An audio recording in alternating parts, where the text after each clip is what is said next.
एक दफ़ा का ज़िक्र है कि जंगल में पीली चिड़िया और उसकी बेटी रहा करते थे।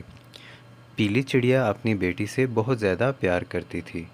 वो रोज़ाना अनाज लेने के लिए अपने घर से थोड़ा दूर जंगल की तरफ जाया करती थी ताकि वो अपनी बेटी को पाल सके। अरे माँ, मेरे सारे दोस्त जंगल में खेलने कूदने के लिए जा रहे हैं। जंगल में एक मेला लगा हुआ है।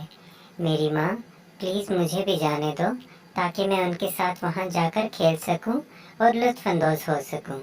अरे मेरी प्यारी बेटी, मेले में बहुत ज़्यादा रश होता है। अगर तुम्हें मैं अकेले जाने की इजाज़त दूंगी तो तुम्हें कुछ भी हो सकता है वहाँ पर। तुम गुम हो सकती हो, तुम्हें चोट लग सकती है। मैं तुम्हें जाने की इजाज़त नहीं दे सकती मेरी प्यारी बेटी। हम कल कहीं और घूमने चले जाएंगे, लेकिन प्लीज़ मेले पे जाने की ज़िद छोड़ दो मेरी बेटी। अरे माँ, प्लीज़ मुझे जाने दो। मेरे सब दोस्त मेले में जा रहे हैं। मैं वादा करती हूँ, मैं अपना अच्छे से ख्याल रखूँगी माँ। तुम्हें शिकायत का मौका बिल्कुल नहीं दूँगी। प्लीज़ माँ, मुझे जाने की इजाज़त दे दो। ठीक है बेटा, अगर तुम इतनी ज़िद कर रही हो तो चली जाओ, लेकिन अपना बहुत ख्याल रखना। अपना और अपने दोस्तों का भी ख्याल रखना और घर टाइम से वापस आ जाना मेरी प्यारी बेटी। आखिरकार चिंटू अपने दोस्त के साथ मेले पहुंच जाता है। अरे दोस्त, देखो कितना मज़े का मेला है और कितना मज़ा आ रहा है यहाँ पे। हमें कल भी आना चाहिए यहाँ पे। कल हम अपनी मामा से पूछ के दोबारा आएंगे। अब चलो, खाने के स्टॉल पर चलते हैं और कोई चीज़ खाते हैं जाकर वहाँ पर। अरे हाँ चिंटू, मज़ा तो बहुत ही ज़्यादा आ रहा है, लेकिन मेरी माँ ने कहा था कि घर वापस जल्दी आना। हम यहाँ से चाट खाकर और थोड़े झूले लेकर जल्दी ही घर वापस चले जाएंगे। अरे हाँ हाँ दोस्त, जल्दी ही चले जाएंगे। तुम बिल्कुल फिक्र मत करो। चलो अब एंजॉय करो, ज़्यादा सोचो मत घर जाने का। अरे दोस्त, देखो यहाँ पर कितने मज़े मज़े के खाने हैं। मेरा तो दिल कर रहा है सारा खाना खा जाऊँ यहाँ से। ऐसा खाना तो मैंने पहले कभी नहीं देखा। मेले की तो यही अच्छी बात है कि यहाँ पर अच्छे अच्छे झूले और अच्छे अच्छे खाने मिलते हैं। बहुत मज़ा आ रहा है मुझे तो यहाँ पर। अचानक ही चिंटू के कपड़ों पर कीचड़ लग जाता है। चिंटू बहुत ही ज़्यादा अफसरदा होता है। अरे चिंटू, प्लीज़ मत रो। परेशान होने की कोई ज़रूरत नहीं है। ये बिल्कुल ठीक हो जाएगा। हम अभी घर वापस चले जाते हैं और तुम्हारी मामा ये कपड़े साफ कर देंगी।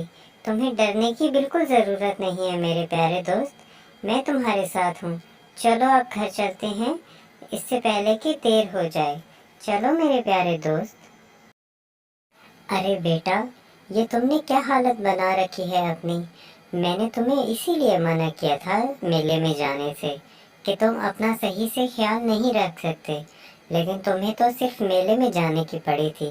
तुम्हें तो इस बात का अंदाज़ा ही नहीं है कि माँ ने मना किया है तो रुक जाओ। अब तुम्हें मज़ा आया होगा कीचड़ में गिरने के बाद। अरे माँ, प्लीज़ मुझे माफ़ कर दो। मुझे अब अपनी गलती का एहसास हो गया है।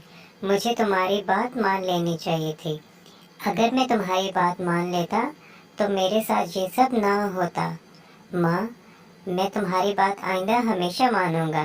प्लीज़ मुझे माफ़ कर दो और अभी जल्दी से मुझे नए कपड़े पहना दो। मुझे इस कीचड़ की वजह से बहुत ज़्यादा उलझन हो रही है माँ। प्लीज़ माँ, अभी जल्दी से मेरे कपड़े तब्दील करवाओ। अरे बेटा, चलो अब जल्दी से कपड़े उतारो ताकि मैं तुम्हें नहला सकूं। इस ट्यूबवेल का पानी बहुत ही ठंडा है। बहुत ही मज़े का पानी है ये। तुम्हें यहाँ पर नहाकर बहुत ही ज़्यादा सुकून मिलेगा और तुम बहुत ही अच्छे से साफ हो जाओगे। मैं तुम्हें बहुत अच्छे से नहलाऊंगी मेरे बेटा। ट्यूबवेल के पानी में नहाने के बाद चिंटू बहुत ही ज़्यादा साफ़ हो जाता है। चिंटू बहुत ज़्यादा खुश होता है क्योंकि उसके ऊपर से अब सारा कीचड़ उतर चुका होता है।